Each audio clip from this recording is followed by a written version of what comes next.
হাতে 15 মিনিট আছে, ব্যাস তাহলেই হয়ে যাবে। তো আমি এখানে গাজর, আলু এগুলো গ্রাইন্ড করে নিয়েছি, সাথে একটু নিয়েছি কড়াইশুঁটি।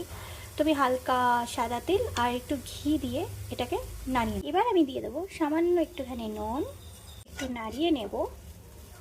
গ্যাসের ফ্লেম করে দেবো হাই। আমি ব্যাঙ্গালোরে নন্দিনী ঘি, নন্দিনী দুধ, নন্দিনীর সমস্ত কিছু ইউজ করি, পনির থেকে শুরু করে যে কোনো দুধের আইটেম। একটু ভাজা ভাজা হয়ে গেলে আমি দিয়ে দেবো হালকা একটু হলুদ গুঁড়ো, জিরে আর ধনিয়া গুঁড়ো, একদম সামান্য, জাস্ট কালার আসার জন্য। এবার আমি ঢেলে দেবো সামান্য পরিমাণে জল, আর ম্যাগিটা দিয়ে আমি কভার করে দেবো খানিকক্ষণের জন্য। আমি ব্যবহার করেছি টপ রামেনের এই আটা নুডলসটি, তোমরা যে কোনো নুডলস ইউজ করতে পারো। এবার একটু ঢাকা খুলে নাড়তে হবে কিছুক্ষণ। মশলাটা কিছুটা রেখে দিলাম, কারণ ওটা হয়ে যাওয়ার পরে দেবো।